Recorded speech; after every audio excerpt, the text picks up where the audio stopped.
તમારું નામ? નીલોફર, કઈ જગ્યા રહ્યો બેન?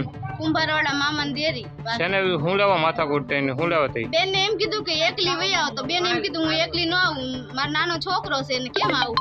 તો ગાળું બોલવા મળે જેમ ફાવે એમ. રાત્રે 11-12 વાગે. કોણ બોલવા મળ્યું બેન? એ બનેવી. શું નામ છે ને કેટલા જણાને વાગ્યું? કેટલા જણા આવ્યા હતા? 5-6 જણા આયા હતા. લાકડીને ધોકા લઈ લઈને માથા ઉપર બધાને માર્યા છે. નાના છોકરાને, મારી છોકરીને એક ધોકો માર્યો. કેટલા જણાને વાગ્યું છે તારે?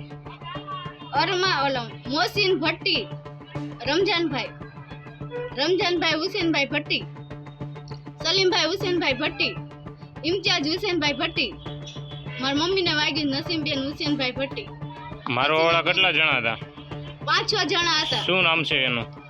અસલમ સમા, પછી રસુલભાઈ, પછી ઇરફાન સમા, રજાકભાઈ, આકિબ સમા, રજાકભાઈ. માથાકૂટ કરવાનું કારણ કાંઈ? આ બેન ને એમ કીધું તું એકલી વી આવ, તો રાજકોટ આવું છે. બેન એકલી આવે એમ કહેશ કે તને તાર મમ્મી ચડાવે છે ને તમારા ભાઈ ચડાવે છે. અત્યારે શું ઘરમાં નુકસાન કરવામાં આવ્યું? બધું અમારા ચૂલા ને બધું તોડી નાખ્યું છે, ખુરચી તોડી નાખી છે, આ વિશે એની પીવાનું બધું ઉડાડી દીધું છે. બપોરનું અમે જમ્યા નથી. આ વિશે એની પર પોલીસ ફરિયાદ કરશો? હા.